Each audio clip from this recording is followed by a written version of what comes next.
Not like this, bro. He's so wholesome. He doesn't even know what he signed up for, bro. He's wholesome. He's too wholesome.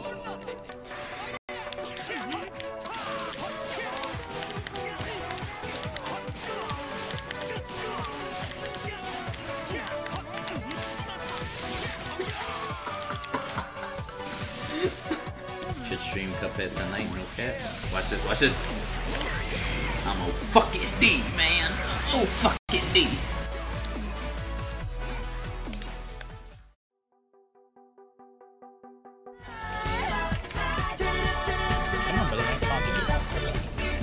God, I'm sitting here trying to click on the box and you fucking bears in the way.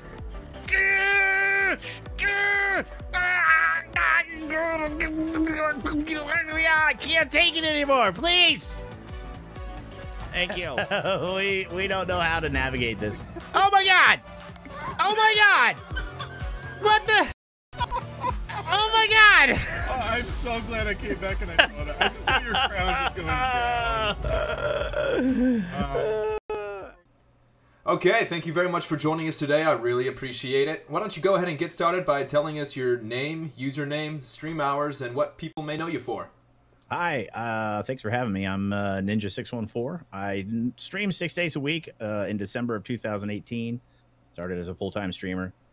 Usually, we played around with some like split streams where we do half and half, 4 hours. And then I think we're settled on just being a nighttime streamer. So I'm starting somewhere between 7 and 9 p.m. Eastern, and then we go for anywhere from 4 to 8 hours, depending on the day. 6 days a week. And my general jam is Elder Scrolls Online. That's my main game. I'm on the Elder Scrolls Online stream team, which is supported by ZeniMax. And but then I dabble in, just to keep it fresh, we try some other games. Like today we did Sea of Thieves in a collab with Ophelia Noir, which is why I'm a little bit late, so apologies for that. But it was so much fun I didn't want to quit. Yeah, no, I got a chance to slip in there and watch you for a little bit when I went to go ping you for the conversation, and I saw that you were on live Twitch streaming, and I was like, this guy's a badass, look, he's going at it already. And you were having fun raiding some ships in a battle, and you had to pull out just for the interview. So I really appreciate you cutting that short. That was no worries. Smooth for you. What can you tell me about how you got started gaming? Like maybe as a child, or when did you get into the field of gaming itself? Well, I'm Gen X, so when we were kids, it was Pong and Atari 2600s and things like that. And then when I was in 5th grade, my dad got me a Commodore 64. Woo! And, well, he got it for the family, but I quickly sort of commandeered it as my own. And my first game was Sword of Fargol, which was a side-scrolling adventure dungeoning game. It was on tape cassette. It took 45 minutes to load. Wow. So if you crashed or you lost power and then restart, you had to reload it. There was no save game. It was ultra hardcore because you had to go all the way down to like 40 levels or something like that. Find the Sword of Fargol, and then you had to get yourself all the way out. And if you died, you died. There was no save. So that got me hooked. And then I started doing software development and things like that on the side. And so ever since then, I've just been a gamer. And MMOs are kind of my jam. So when EverQuest came out, I got hooked. EverCrack, as a lot of people call it. I got hooked on that hardcore. And so pretty much since EverQuest came out, I've always had one MMO, which is like my home-based game that I'm always playing. So, and then I might take a break from one and play another one for 6 months or so and switch back and forth. But currently, Elder Scrolls Online is my home base. It's like my main jam. It's what I play. So when I decided to get into streaming, I was, I had a small software company that I started in the early 2000s. And I'm like, at the end of the night after dinner and the kids are in bed, I play video games to kind of unwind before bed. And I started to think, well, I had a YouTube channel and I had a marginal amount of success there. I mean, I'm not huge, but I mean, for a while there, it was actually paying the grocery bill, when I was really going ham on daily vlogs and technical videos and stuff about motorcycle clubs and motorcycles and technical stuff about cameras and drones and all that fun stuff. So then when I started getting sort of hooked into the community side of Twitch, I decided, why don't I understand the AV side. I got, You know, I know how mics work. I understand how audio works. Good audio, lighting, cameras. I have the equipment. I know how OBS works. Why don't I give it a shot, you know, and see how it goes? On that first stream, on July 27th, 2017, I streamed for 3 hours. I think I had a total of 3 people, not at once, just 3 people throughout the 3-hour stream. But even though I was just basically talking to myself for 3 hours, I was like, oh yeah, I love this. This is going to be fun. So I talked to my wife and I said, give me 6 months. Let me see where it goes. I'm going to treat it like a second full-time job. I'm going to go all in. I want to see if I can grow a channel and build a community and see if it can turn into something that could one day be a full-time job, because of burnout on IT and all that fun stuff, and just kind of sick and tired of the whole software development side of things. And it's kind of a thankless job. You hear very little good jobs and a whole lot of this is what's wrong with it, fix it. So many bugs on the wall, right? Constant. Yeah. So next was less. I mean, I got partnered in 5 months, which was way ahead of my thought. I thought if it took me 18 months to get partnered, that'd be good. If it 2 to 3 years, I was able to maybe go full time, I was doing really, really well. And here I am 5 months in partnered, and then a year and a half later went full time. So it's gone way ahead of my own schedule, which I'm not upset about at all. You know, I'm just having a great time. It's this is it's a dream come true. I get paid to play video games and entertain people. I mean, how can that be? You know, like, I pinch myself all the time. Is this real life? You know, like, is this really my life now? Pretty amazing. I love interviewing charismatic streamers like you. That was an amazing response. You just covered 3 or 4 of my first couple questions, and I got so many more that I'd love to ask you about. I feel you. Sorry, I get long-winded, so no. You know, feel free to cut me off. Oh, it's perfect. It's great. You clearly are passionate about this, and I feel you. Being able to work in the video game space is the dream, to be able to have your world be games. And it whatever really is around that. And but you have a similar background to what I have a background in, actually, with your SEO company and web development company. Right. I as well started with a web development SEO type company, of which we still operate in the backside, and how we have fame with OP Seat. But that is a very, you know, to be fair, a very well-paid position with a lot of people looking for it. What gave you that mindset where you wanted to give away this path, this career, which you had independently struck out on your own? That's a very bold move. Yeah, I mean, I'm making considerably less than I was doing this now, but I wake up every day and I'm excited and I'm happy, and I feel like the proof of concept there. So it does, you know, perhaps it'll continue to grow and I'll be able to live a little bit more comfortably again. I'm not trying to be wealthy doing this. I would just like, it is a thing I'm looking at. You know, let's face it, I'm got gray in the beard and long in the tooth. You know, I'm not I'm not getting any younger. But I don't see myself as retiring and just doing nothing. So I'm looking at this as a, hey, this is an opportunity for me to, I could do this until I, you know, you're not going to physically wear out doing this. You know what I mean? This is an opportunity. So if it works out and it turns into a thing where this could literally be a new career, as it were, then as excited and as passionate and as enthusiastic as I am about it,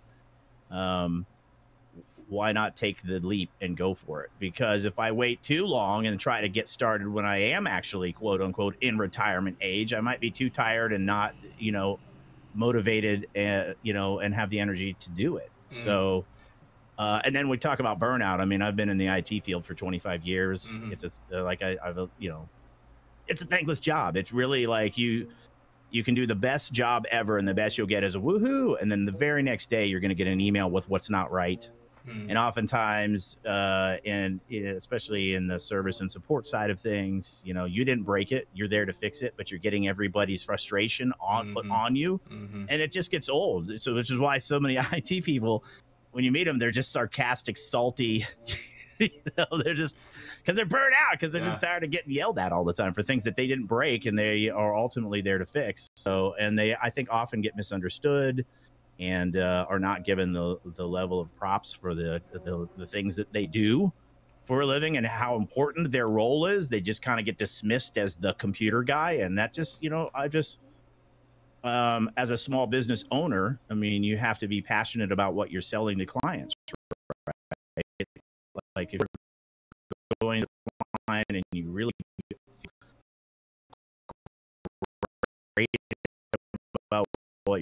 it's easy to sell it.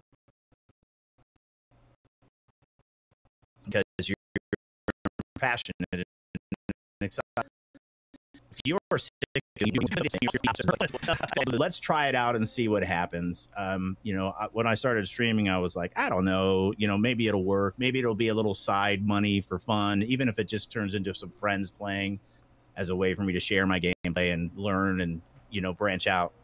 To me, even if you don't become a pro streamer or you don't go into the, you know, like you wanted to go into as like a job, it's still a really great outlet for you to have an opportunity, because now, like the old days, you could play with each other at the same time and you could see them on your screen, but you can't see what they're doing. Where this way, you can actually see someone's viewpoint at the same time that you're playing. So they can look at this, and you look over at their broadcast, and you can literally see what they're talking about from their vantage point. So, you know, if nothing else, it seemed like to me just a wonderful, great way to further add the multiplayer aspect and community side of the games that I was playing. But I'm obviously very happy and enthusiastic about the direction it's gone so far. It's because, you know, I'm getting flown out to developers to test things out. I'm getting invited to panels at Twitch. You know, these are all things that I feel enormously, you know, grateful and fortunate to have that opportunity. And it's all because of the support I've gotten from my community. You know what I mean? Like I was like, Twitch is a young man's game. Nobody wants to watch an old guy play video games. You know, I'm not a young person, you know, that's hip and happening. I'm just an old biker who plays video games. Turns out there's plenty of people that want to watch an old biker play video games. So that was a surprise, welcome surprise. I'm very excited about it. And so, you know, that's what spurs me on. I wake up in the morning enthusiastic and excited about the future, and an opportunity for creative outlet and to create content, and also to educate a little bit. I'm working on a YouTube series of how to get good quality stream out of a low budget setup, because I'm not finding a lot of I feel like there's a bit of there's some dated information, and then there's some sort of maybe information that I don't agree with, you know, like, because I feel like I've been forced to do it with duct tape and bubble gum, and I feel like the results of my stream are pretty good. So, you know, stuff like that just gives me something to get up and be excited about, where before I was just like, oh, time to make the donuts, you know what I mean? It was just another day. And even new languages that you learn, I've seen so many languages and learned so many languages in development for so long. It's just another version of the same old stuff. You know, there's nothing that tickles your fancy and makes your brain really, you know, jump in after you've been old and you become jaded and all that cynical stuff that happens with IT folks all the time. So that's ultimately why I think I'm okay. I mean, with conversations with my wife and family, I mean, we went into this with eyes open and said, hey, if I'm going to go full time right now, we hit a sort of a fork in the road, where one of my older, bigger clients got bought out, and they decided to not to continue the contract.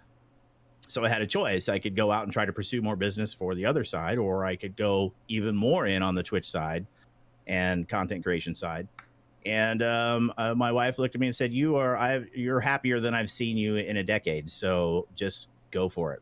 We know it'll be tight. We know it'll be rough sometimes, but you're an entrepreneur. We've been through the feast or famine thing a couple times in our lives together.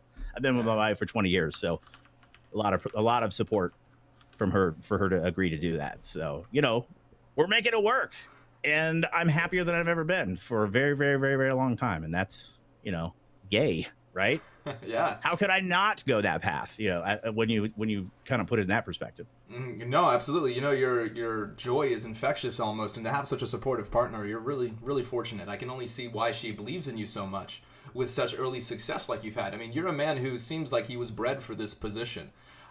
From the beginning of doing Swords of Fargo and one of the very first dungeon divers to your past on EverQuest, you've kind of been training in this type of dungeon diver RPG world for I was born for a lifetime. But even on top of that, with the technical acumen that you have and your YouTube experience, which of course I had a chance to review and look at some of your videos, you're technically sharp, which you've applied directly to your stream. It's almost like you were a guy in an electric shop who looked around and was like, I could use this stuff, and like you have.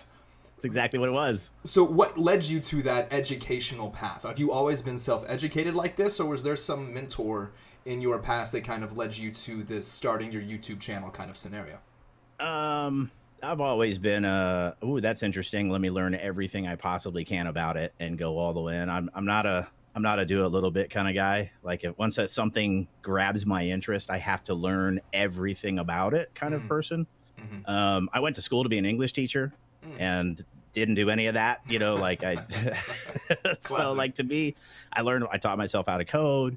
I taught myself SEO. I taught myself SEO as it pertains to video. I taught myself how to edit video, how to get the best quality out of the cameras I'm using, you know, all of those things. And it's because I have this insatiable appetite to learn new things. So, and that's another thing that kind of drew me into the streaming part was just there's this opportunity to learn all these skills and tools and things that I'm a little bit out of my elements, and but then that drives me to learn more and try more things. You know what I mean? So, yeah, I mean, I've never really, I've always been kind of a lone wolf type, but also a leader. Oh, my computer's crashing. Oh no, bring it back! I saved it. My computer. I have this particular motherboard. I've tried a million things over, but if it goes to sleep and I don't catch it quick enough, it crashes. And after 2 Windows resets and everything, I haven't been able to solve it yet. So I just panicked for a moment. Thankfully, I got the mouse wiggle just in time and we didn't lose it. Well done. So, all right. Where was I? Completely lost my train of thought. Oh, so yeah, always been kind of a self-starter kind of, you know, I'm not I mean, I've also practiced martial arts through, I don't know, 18, 20 years over the course of my life. So I'm not saying that I'm averse to learning from a mentor or learning from somebody who has something to teach, but oftentimes the stuff that I get interested in, there is no master apprentice kind of relationship to be had. You have no choice but to learn it on your own, or a buttload of money for someone to teach you what you could go and get for yourself. You know what I'm saying? So, and I'd much rather just kind of make the mistakes on my own anyway. Like I learn better if I screw it up and then go, well, I won't do that again, you know, as opposed to if somebody tells me the things.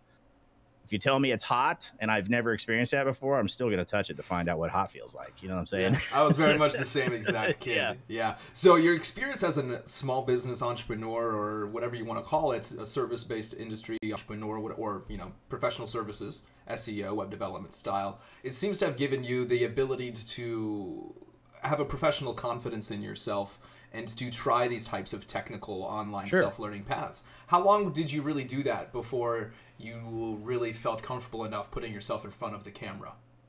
I think the YouTube part really kind of groomed me for the live streaming part, because I was off. If you look at my very first vlog on YouTube, my very first video, it is horrible, but I keep it up there because it's the cringe. I mean, it's just, you know, it's history. It was part of the learning process. So, but documentation. Right. You know, this is where we were, this is where we are kind of thing. Yeah. And when I started, you know, I was nervous, of course, and I was talking to nobody and there was no immediate feedback, and I didn't have to put that video out there, you know. So I think that was why I was willing to go ahead and make the leap and try it out, because I was like, if I do this video and I just don't have the nerve, nobody has to see it except me. But you log every single day, and you get used to talking without any immediate feedback. You get used to being on camera. Then when you're editing videos, which sometimes takes 3 or 4 hours a night, you're hearing your own voice over and over and over again. You get over that weirdness of hearing your own voice. Still gets me. I don't even. I mean, I've been editing videos now and watching VODs and I've heard my own voice enough times now that it doesn't even register. I just, oh, that's me. I hear my voice. And then what I'm listening to then is, how does the mic sound? How does the EQ sound on it? What's the noise floor? All those are the things that I'm listening for, not my own voice. I'm listening, what is the audio quality of the microphone versus what do I sound like? I don't even notice that anymore. And that's purely because I've spent so much time now listening to my own self that's what I always recommend to people getting on YouTube or streams, is watch your VODs, your own stuff, and do it. And just, you know, eventually it goes away. You won't even notice it anymore. You just got to keep doing it. And even if you have to take a moment and cringe at yourself and then keep going, because there's no accounting for getting yourself through it and doing it and doing it and doing it and doing it. And eventually you will learn, it will get better. It won't bother you so much. So by the time I went to live streaming, it was actually a lot easier because I was actually getting feedback sometimes from what I was saying, as opposed to talking to nobody on a YouTube video. You're literally just talking to the camera and you got zero feedback until you upload it. And at which point, you know, it could be days before you hear anything, if ever. Only the next video can you actually improve. Yeah, exactly. Or even if what you're saying was resonating with anybody, you won't find out sometimes for days if what you had to say was even worth anybody's time. You know what I mean? Where when you're live streaming, you get immediate feedback if they like what you're saying or they don't, or if they think you're funny or you're not. You know what I mean? So, how has that relationship with your stream grown over, excuse me, over the last almost 2 years now, as your followers have grown to over 17,000? You've pulled in quite a lot of views with nearly 245 average viewers, and it kind of peaks. I see it go up a lot as well. I was just watching you with 100 people. How does that audience impact how you're streaming, and how does that audience change as you jump between games? For me, in terms of whether or not it changes what I'm doing or how I'm streaming, it doesn't really have much of a factor. I mean, I'm aware of what the view count is while I'm streaming, but I don't leave it up as a counter where I'm constantly checking it. I'd much rather just have a show, have a good time, enjoy myself, and deal with chat as it comes. And at this point, I can usually tell by how chat is moving, how big of a view count I have, just without even have to look at it. Just because I've done it long enough now, I can look at chat and go, we probably have 100, we probably have 500, we might have 1,000 people, just based on how fast chat's moving and how much stuff I'm missing because I can't keep up while I'm paying attention to what I'm playing. But I've worked very hard to be like, this is the show I'm putting on. I'm only going to stream things that I'm having a good time streaming. I'm not going to play or do things on stream that are for the views or the end of that stuff. I mean, if I'm enjoying it, I'll do it, because I feel like at the end of the day, if I'm having a good time, then the people who are attracted to my content in the first place will also have a good time and enjoy that as well. And then we can build a relationship. We can have, memes that we develop around the channel. Like there's a dialogue and an inside context that starts to foster, so that the more people stream, or the more people join my show or my stream, the more stuff that they catch, so that then they can be part of the conversation and the jokes and the laughs and why things are funny and the teasing me about things endlessly, all of the stuff that goes with it, So to me, the amount of views I have at any given time is, unless of course I'm chasing a bounty on the Discord, or, I mean on the Twitch dashboard, then the view count. And so I try to be strategic about those. Like if there's a sweet bounty coming up and it's my birthday and I'm doing a 24-hour stream and there's drops enabled in the game that I'm playing, that's a perfect time to do a bounty, because then I can say to my audience, hey, please lurk for an hour for me so I can go get this bounty for my birthday, or things like that, where I'm like, this is straight up just trying to get you guys to stick around and watch the show long enough so I can get the reward for this bounty. Yeah. But that's kind of helping me out with that. That's a playfulness, though, of that new system that they created. It's so fresh and new that nobody really knows how to interact with it yet. How did you come across that forward-facing approach? For somebody who's trying to be so organic and not really push it, that's a clear change from pattern. Well, I've always been very much with my audience. I've tried to be very upfront. Like, I really enjoy this, and I would love to be able to do this full time someday, which means that I will have to, there are financial concerns with that. I have to pay for food and for my mortgage and for my kids and all the things. So I've always been like, if you are paying for the show, if you're a subscriber or biddies or a tip or whatever it might be, which is an investment in the content, an investment in the future of content, of its longevity. And I feel like you can have a transparent, reasonable dialogue with your viewers about it and say, hey, these are my goals. this is ultimately what I would like to do. And when I say goals, I'm not saying like this is my sub goal or this is my whatever, you know, it's more about like my goal is to be sustainable, to be able to do this for a living. So if that works out because enough people find my content worth the investment, wonderful. And you know, so I don't talk like specific numbers, but I do give a decent amount of insight into how we're doing financially on the show, because me, my family, my kids, my wife, they join me on stream sometimes.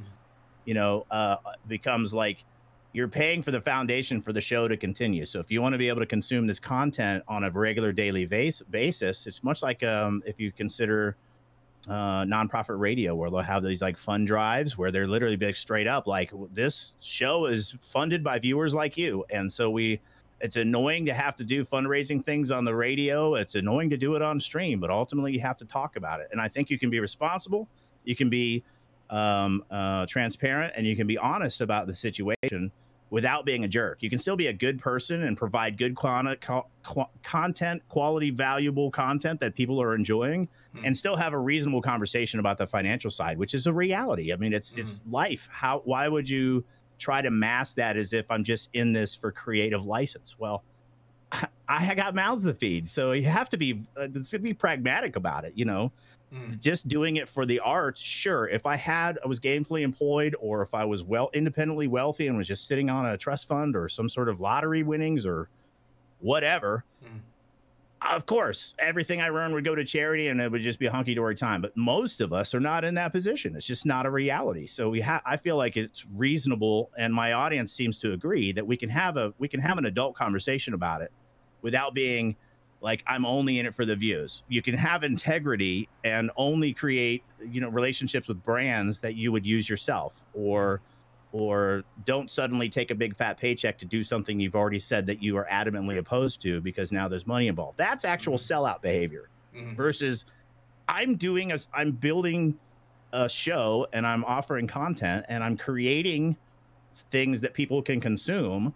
That's a job. That is a career that requires income in order to continue to do that. I think so. Occasionally you have young people who will say things on the forums or Twitter or other social medias, and they call people out as sellouts, what have you, because they're making money creating content. And it's like, well, how else do you think that this is going to work if you want to have this content provided for you? For most people, it's free. And it's optional. You don't have to invest in the show if you don't want to. I think you made a really good point right there. When I really get irked when people do this sellout positioning, because that really is the foundation of this business. You know, anyone who's successful entertainer of any kind eventually aspires to hit this tier. And you hit a really good point as well, when it's not necessarily the act of these sponsorships, partnerships, so much as when it violates a core belief, when it makes you a hypocrite itself. So you pride yourself on creating that community and creating that consistency of those long-running jokes and that kind of ability to come in and be part of that main storyline. How do you see yourself weaving in both that professional business model aspect as well as the story of your brand? And do they combine? Do you find yourself battling between knowing that I really like this product, maybe Cheez-Its, and it doesn't necessarily fit the brand positioning? Do you ever find that happening and just overlook that opportunity? So far, it's not like I've got brands knocking down the door trying to do deals with me. So I had, you know, so at the moment, I haven't had to be like, no, I'm not interested. I've had plenty of these sort of weird emails you get where they promise one thing, but then when you start talking to them, it's clearly another kind of these sort of pyramid schemey, almost kind of like a, you know, it's not an actual sponsorship. It's more like you got to basically be part of this. Like, basically, they want you to be an agent to get more people into their pyramid. And you might get a few bucks, but ultimately somebody at the top's getting all the bucks kind of scenarios, or just weird new products that have just started and there's no backing and there's no track record. There's a lot of weird like Bitcoin schemes out there. I get emails about. Really? There's a whole bunch of like gold selling companies out there that they see me streaming a game that they sell gold for and try to give me a free in-game gold for in-game pimping their services, and those. So there's little things like that where I'm like, yeah, no thanks.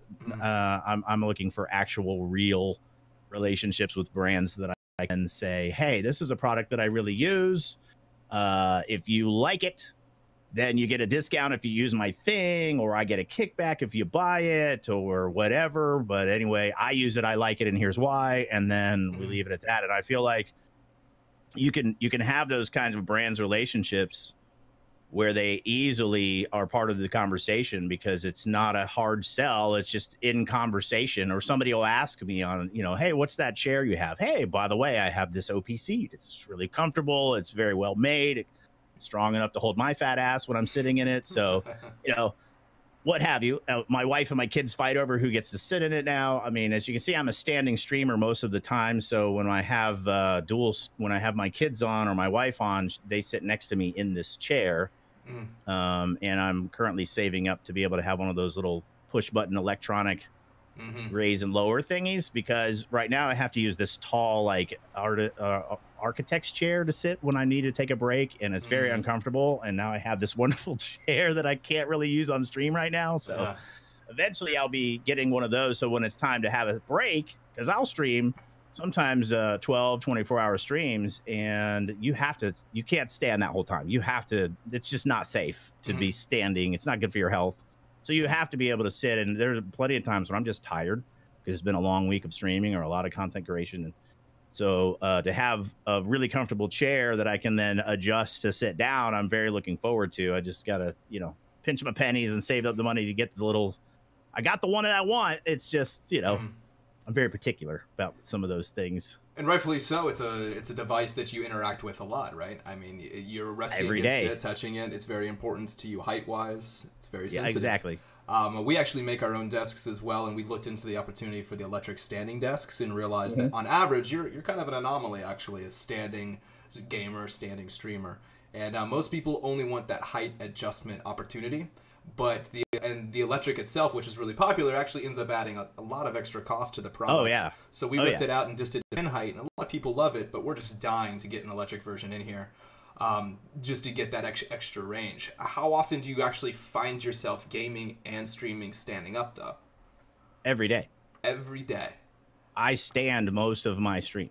This is a fixed, so when I moved into this house, when I bought it about, 12, 15 years ago, my dad and I built a 10-foot by 3-foot custom desk into the studio. This was my office. Now it's my studio. So getting like a standing desk wasn't really an option. Like one that goes up and down. It was all going to be like set toppers. But the ones I was looking at were like $600. And I'm like, I know me, if I get one when I'm getting ready to, because I was sitting 12 to 18 hours a day. I was writing code and, doing whatever for, all day. And then I was streaming all night. And it was wrecking my back. It just was terrible. So I'm like, I got to try the standing desk. But I know if I start out with one that adjusts and goes up and down easily, the first time my legs or feet get tired and hurt, I'm going to put it back down, and I'm going to have a $600 monitor stand on my desk. And I'm just going to be sitting all the time. So I went for this $85 fixed set topper, converter that I got from Amazon that is fixed. It doesn't go up and down. So it is standing. So about a year and a half, a little over maybe a year and a half almost now, I switched to a standing desk. The first 3 weeks were awful. My legs, my knees, my feet. But I forced myself to get through it. And now even when I do a 24-hour stream, I still will stand 17, 18 hours out of the 24-hour stream with just breaks to sit. But this architect's chair is enormously uncomfortable. It's, it was like $100 cheapie from Amazon. It feels unstable. But and even, when I'm standing on even though it breaks up to the desk, I'm still sitting down here when we call it the small ninja. So I stand a lot. And the reason why I end up not taking breaks as often as I should is because that chair is so uncomfortable, which is why I would like to have that desk topper that it's got to be, at least 40, 42 inches wide. I have 4 monitors on a stand here. I've got mixers and Elgato's and speakers and all the things on here. It's got to be able to support that. And then I want it to be electric, because when you put all this weight on there, trying to use manual, ka-chunk or whatever to move it with all of this equipment hooked on here, is just asking for something to come loose and fall off one day. So having a smooth electric action that allows it to go up, which is why I'm very particular about what I'm going to ultimately need to get here, so that I can have the option to sit more frequently. Because the doctor was saying, if you're going to stand all day, stand for 2 hours, sit for 1 hour. That was like his. Well, right now I'll stream 48 hours and only sit maybe for an hour, maybe, if I even bother to do it, just because I hate this chair. Wow. So if I had the ability to, now that I have this nice comfy chair here, to be able to go up and down, I would be more apt to set a timer and go, oh, it's been 2 hours, let's go sit for an hour and sit down. You know what I mean? So well, we'll see if we can help you out with that by the end of the year. Like I said, I'm particular. Rightfully so. I got needs, man. So let's get back to your stream a little bit. We were talking a lot of great stuff about how you position your business model, your opening, your honesty, and how you set up expectations for your stream that allows you a lot of opportunities and stuff. But there's also some clear techniques that a lot of streamers use in order to grow their stream. And one of them is join a stream team. You have the pleasure of being part of Team Simplicity. Is that correct still? Yes. What can you tell me about the experience of being part of a stream team? How did you come across it? What's it been like being a part of it? And maybe how has it impacted your audience of your stream? When I got partnered, I wasn't in any stream teams. I had kind of looked around and seen some other stream teams, and what I saw was, I'm not saying all of them, but a lot of them, it seemed like there was this sort of follow for follow thing going on, and a few people at the top of that organization got a lot of benefits, and the rest of the streamers were just sort of there, you know what I mean? And so I was like, I don't understand what the benefit to me is to be in one of these stream teams. I'm not saying all of them, but a lot of them were. And there were a few of them where it seemed like they had a pretty great thing go, but they were already, they felt saturated to me. Like it was already a lot of big streamers and they were all really busy doing their thing. And I was just looking at it from a business perspective. It just seemed like it's very crowded space for a new streamer to be added to that stream team, and really, you know, would just be more work of trying to jockey for attention in that space. Not that that's a bad thing. It's just, I was like, what do these stream teams really offer? And ultimately it's from the Twitch side, I don't know that viewers really look at stream teams very often. I don't know that they're clicking on the stream team itself to go look at other streamers in a stream team. I mean, I just think about how I consume streamers. I look for streamers who are doing the kind of content that I like. And just because somebody's on that stream team doesn't mean they're the same. Sometimes it works out that way, but I'm not going to go look at a stream team, and I don't think most users do. Go look at a stream team, look who's on there, and just start watching them all. Like stream team loyalty or whatever is pretty rare, I think, in Twitch. So to me, I was like, a stream team ought to be more about an organized structure to help with collaboration and creating the power of numbers, coaching and offering resources and getting access to maybe because you have a larger body of viewership, aggregated across a bunch of different streamers, maybe get some access to some game codes and beta tests and alpha tests that you might not otherwise. Those are the things that felt real tangible to me that a stream team could benefit from. And all this time, Simplicity, Earlmeister was recruiting me, I guess. He was in my stream, he was watching the show, he was interacting in chat, and then all of a sudden I got a message from him saying, hey, we really like you to join the Simplicity stream team.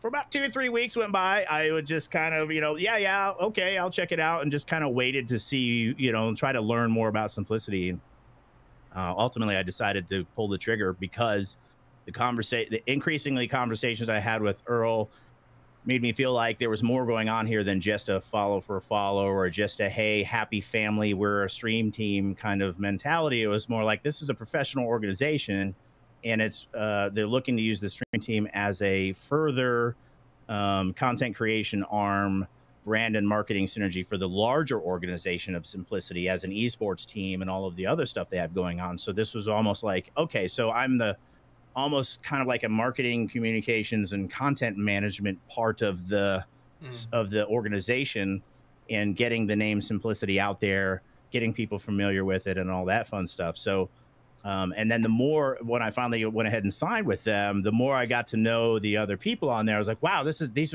guys really have their stuff together. This is a true organization. It's a business. They have goals and they're working towards growth, and they have all these opportunities trying to bring to the streamers on the team and opportunities, you know, so to be on the ground floor with a new and exciting growing organization as part of their stream team felt a lot more I don't know, exciting or, you know, optimistic in terms of the future, in terms of where we could grow together, in terms of my growth, Simplicity's growth, the other people on the Simplicity teams, you know.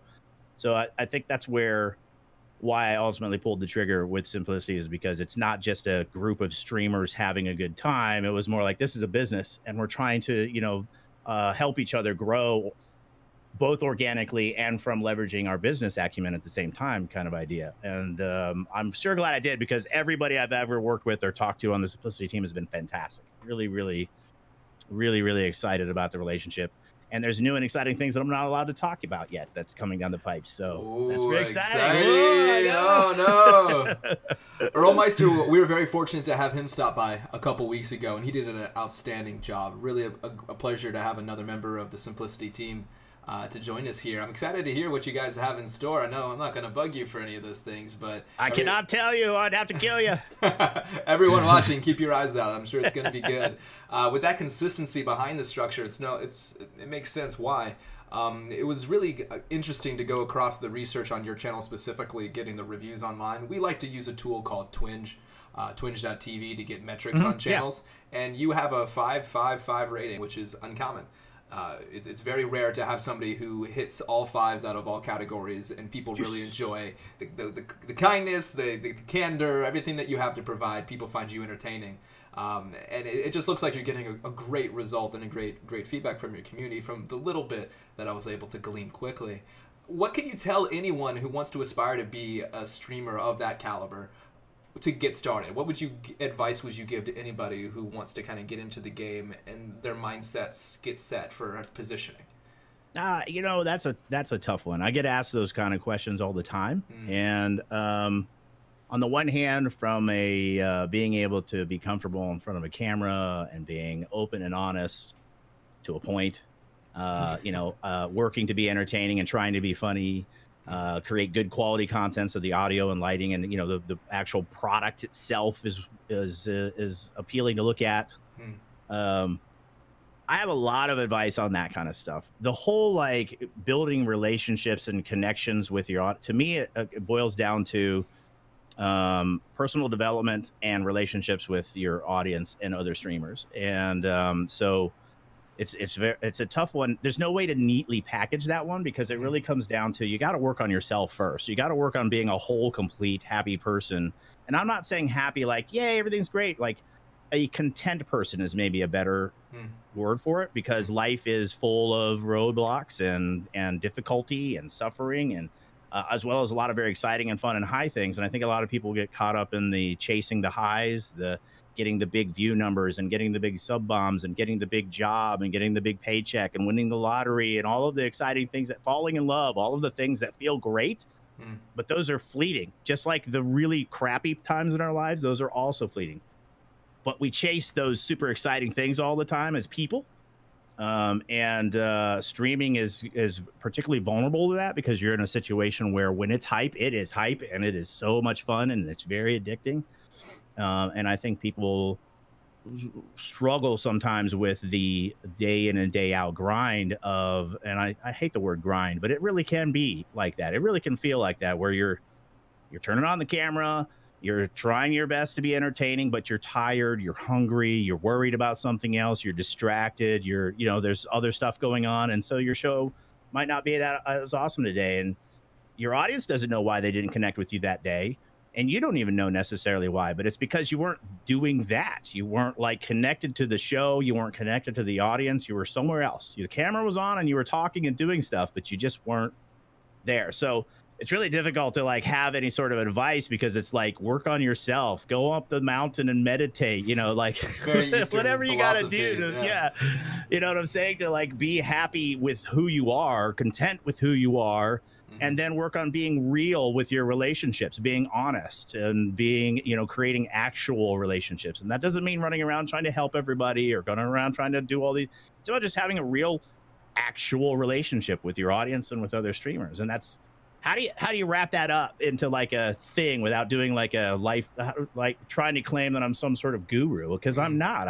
I know I have the luxury of being old enough to have kind of found who I am and be comfortable with who I am, and to be able to just relax and just do the show and be into it and have a good time.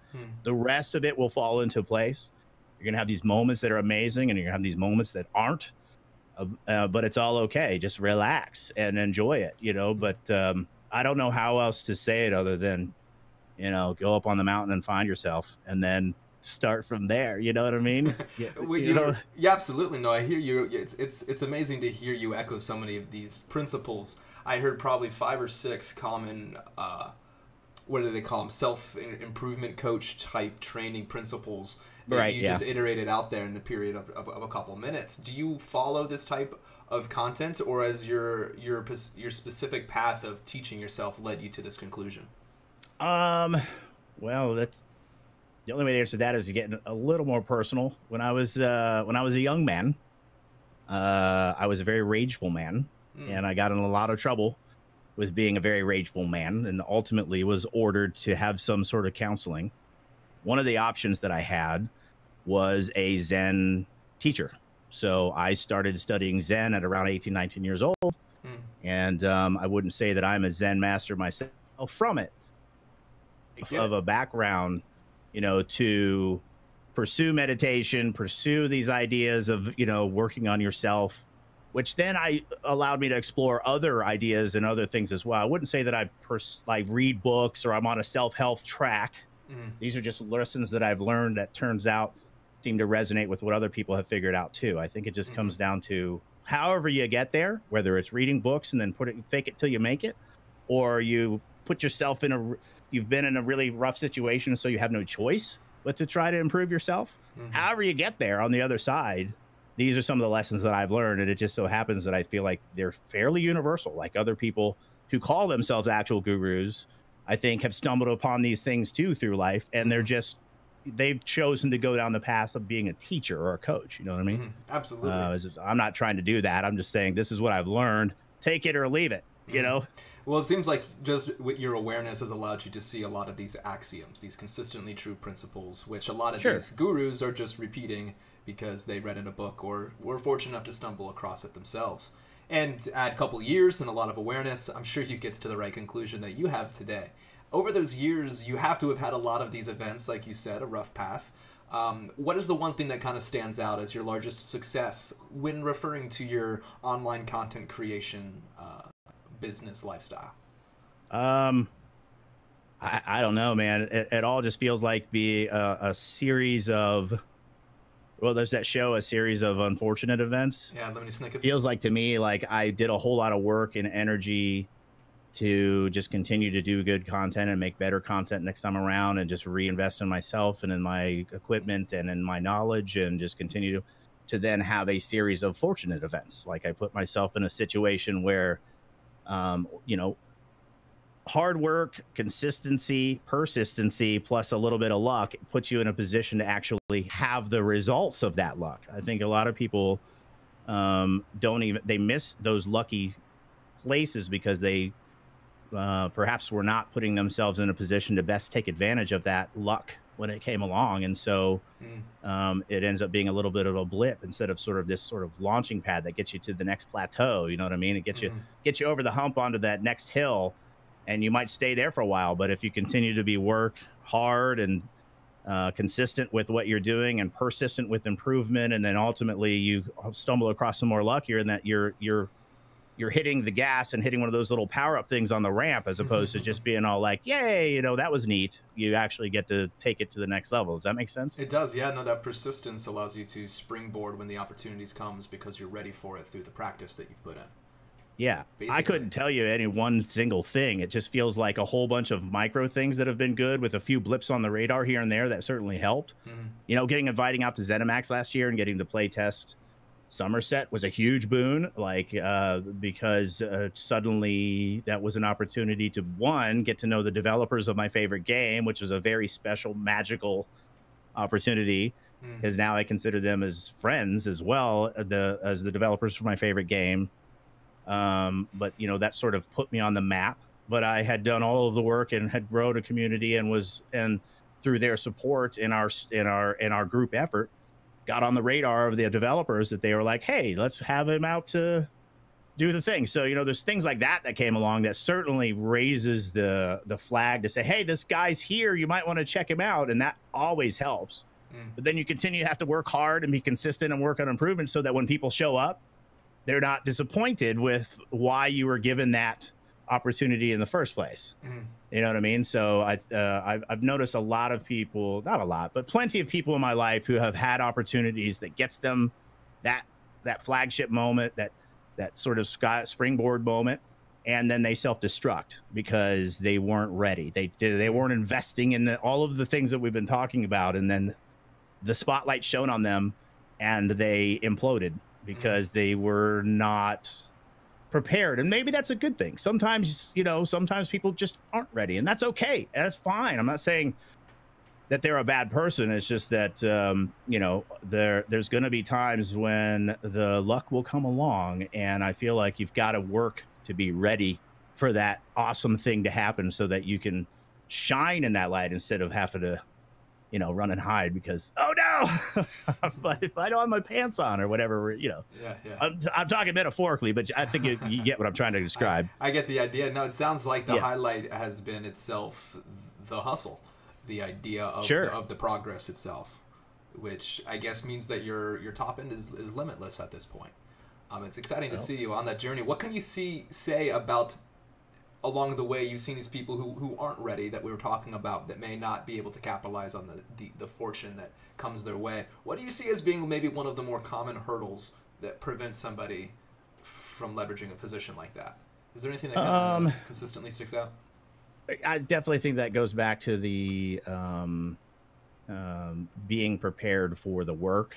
And if you're chasing the enthusiasm and excitement and the hype, then you're missing the best part, which is the whole building of the community, building the content, building the brand. If you are not in absolute love with the doing of the streaming and the content creation and the community building and the conversation and the relationships, if that isn't what sustains and fulfills and drives you, and your eye is only on the prize all the time, and you're just sort of like, you know, going through the motions hoping that you get lucky or what have you, then I think you're gonna be you're setting yourself up for some potential pain and suffering. Ultimately, I feel like everybody who wants to get into streaming right now, because it's only going to get hotter, it's only going to get more crowded, it's only going to get more exciting, it's only going to get more competitive, it's only going to become more of a household thing. If you consider Twitch, Mixer, YouTube's like live streaming combined doesn't touch the YouTube views per day in terms of you know, non-traditional content consumption right now. But it's growing rapidly. And Facebook's growing really quickly too. That's almost about to right. That's right. Facebook's, you know, and Twitter's even got its Periscope live streaming, and I've noticed that there's even been some gamers who have been streaming on Periscope. So, but still, if you combine all of those live streams and that kind of, you know, non-standard content consumption by your average person in the world, YouTube and Netflix and Hulu and all these things still dwarfs that on a daily basis, like by an order of magnitude. But these live streaming and this sort of content that you can actually interact with, where you're actually participating in a show, that is finally at a point where it's really happening, and people are able to, you know, replace some of the other content that they used to watch in terms of forms of entertainment. And it's happening all the time. I get people on my chat all the time. It was like, I pretty much stopped watching everything else. I just hang out on Twitch all day. And that segment's only going to grow. And what that means is it's going to attract in a lot of people looking these platforms, I can do that too. And then they stream for a little while, and then they get bored because it didn't immediately go amazing, and then they get frustrated and they quit, or they keep going, but they don't ever evaluate their own content and continue to work on it. And whether because they don't want to, or their aptitude level, their skill level, they're just not able to see what it is they need to work on in terms to improve it, will sort of stumble along for a while and then be disgruntled and upset because they didn't achieve those things. And I feel like if somebody's been creating content for a long time and it's just not happening, it's just not driving your ambition and excitement, and you're feeling salty and mad because you haven't made it, perhaps you just have an honest conversation with yourself about, why am I doing this again? Is it because I love doing this, or because I want to get big? If your only answer is because you want to get big and have all the fun that you watch other streamers do, perhaps maybe a different path is better for you. I'm not saying that is always the case, but I think people need to be more honest with, what is this? What's driving you? Are you having fun doing this? Because if you're not having fun doing this, why are you doing it? At the end of the day, I have no other thing to say to all streamers who are struggling with their stuff. If you are not having fun doing this and you're mad because you're not big yet, I feel like perhaps you've got the cart before the horse and really need to evaluate, either maybe I need to look at what content I'm creating and find that fun and magic and community again, or maybe this is just not the direction I should go, because I feel like fundamentally you're not going to grow a community if you're not having a good time and enjoying yourself. Just aren't. Unless you are so good at the game that you play that nobody else can touch your gameplay, at which point you can sit there like a bump on a log and just 360 no scope everyone all day and wow everybody with your skills. That's a very small percentage of the entire world, let alone streamers. So something to consider. And I hate going down that road because I don't want to dash anybody's hopes. I just feel like people need to have a really good, honest conversation with themselves about, why are you doing this? And if the reason why you're doing it is because you want to be big and famous, and that's the only reason, this is not the path. You're setting yourself up for misery, suffering, and pain, and all the dark side, all the things, you know what I'm saying? Absolutely. No, statistically speaking, you're in the top 1% of all Twitch streamers. So the concept... Wait, what? Yeah. Is that real? That's real. No, there's a huge volume of streamers out there, and to be a Twitch partner puts you at one of the higher percentiles already. That's how you become a Twitch partner, basically. The stream requirements are just basically filtered by a percentile of the community. So it's interesting to... I believe that's real, unless I got a wrong content type. I'm pretty sure it's real. No, you're making me doubt myself. No. I just never heard that number. No, that's a lot. I've heard That's a very exclusive group, my friend. Well, there's a lot of people who are out there just streaming to no one, like you said in the very beginning, and they never quite have that awareness that churns into the following. And it doesn't take like 1 million followers to be in a top percentile, just because there's so many people who aren't being aware, who aren't learning these lessons that you're going through right now. So I think it's incredibly valuable.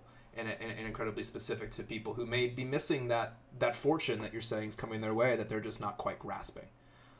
Yeah, they're missing the forest for the trees. Mm-hmm.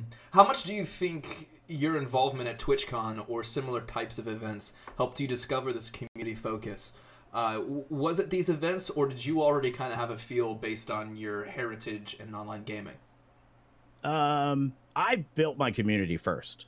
Like I was just having a good time, and we started having a dialogue and a conversation and laughs and gaffs and things in our own little community. And I spent a lot of time and energy in other streamers' chats as well. So, I live, eat, and breathe Twitch. When I was streaming, I was streaming. And when I wasn't, I was watching other streams. And oftentimes I fall asleep lurking to somebody's stream, much to my wife's chagrin, with headphones and watching somebody stream. So, I mean, for me, it was all about, this is fun. I'm having a freaking ball. And as my channel grew and I met more people and we were having more fun, and the laughs and the things and the more stuff for me to riff on and to joke about and to be throw some little sass in there, all the things, just the relationships and the memes and the all the stuff that I was talking about started to happen. It just snowballed into I'm having a good time, my chat's having a good time, I'm building relationships with other streamers, we're having a good time in their chats when they're there, we're collaborating more, we're creating this sort of all ships will, you know, when the water rises, all ships rise kind of atmosphere of supporting each other as streamers. It's not about competition. It's about collaboration. It's about having a good time with each other and lifting each other up and helping them out with, you know, this is how you solve this problem, and talking shop in the offhand and giving advice. And I've been affectionately dubbed Dad in the ESO directory. At first I balked at it because what is this, an old joke? But then now I just embraced it. Fine. Don't fight the meme. I'm Dad now. That's fine. But I am a dad in real life, so you may as well, you know, I have some advice to offer someone if they ask. I never go in and just say, you should do this. But if somebody comes to me and asks, I'm more than willing to help them out. So all of this other stuff has just been a happy addition to the community that I've been building. It has only just helped me find more of an audience to then participate in the fun that we're having. And I feel like I said, if you somehow found yourself in a situation where you did go to one of these TwitchCon things and you were invited to a panel, or you suddenly had an opportunity where there's an advertisement basically that you exist and you haven't been having fun and building that community. We had that scenario we were talking about earlier, where then the spotlight comes to you and everybody comes to come check you out, and you weren't ready because it happened before you had built the community and the relationships and the content and the how to leverage it and interact with that attention. Yeah, because now all of a sudden everybody's looking at you and you're like, eh, and then you just watch people freak out. You can even, I've even seen it happen. I've seen somebody get a massive host from a really big streamer, and you literally can watch them like deer caught in headlights, like lose their shit because they, I saw a clip of you doing that a couple days ago. You got like over 7,000 people. That was amazing. Dude, man.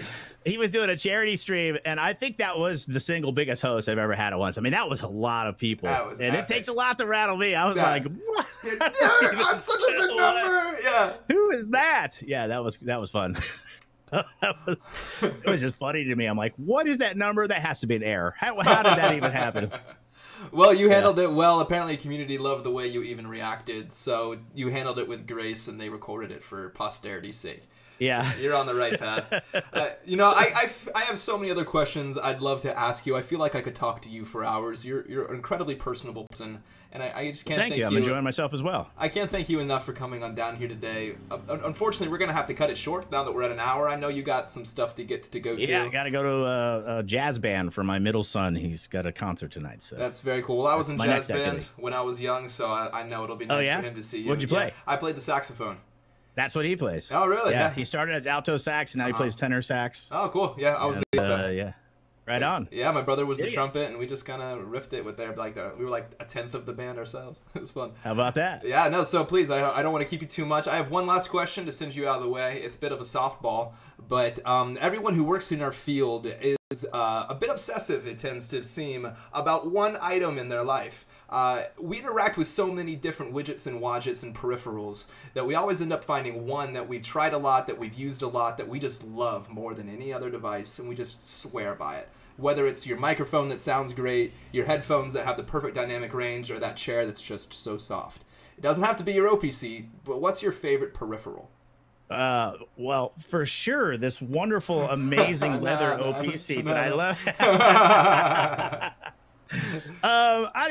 Honestly, I feel like my Elgato Stream Deck is probably, at this point, as a full-time streamer, as much content as I do, it allows me to have a way more interesting show. Like, I think it's one of the coolest pieces of technology that's coming on. I mean, when I was at a TwitchCon HQ or Twitch HQ for the Elder Scrolls ESO Live after show, I was at their stream studio, which has like big giant mixer and all these machines that are feeding in all these live animations, and the wizard was showing me all the cool stuff that he can do.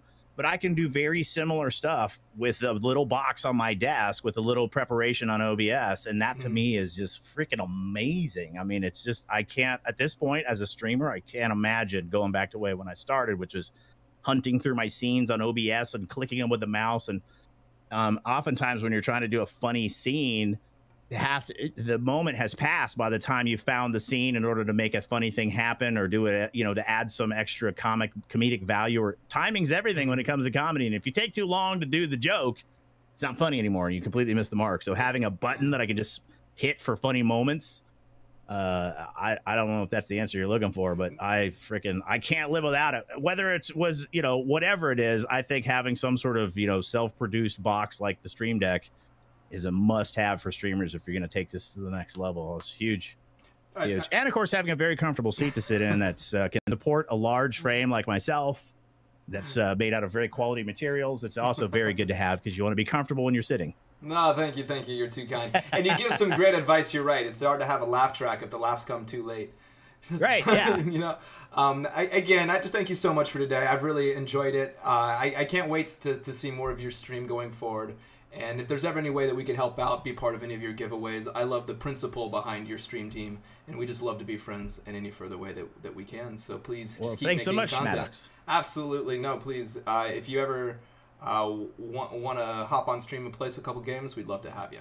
All right, sounds good. Take care and hope you have a good night.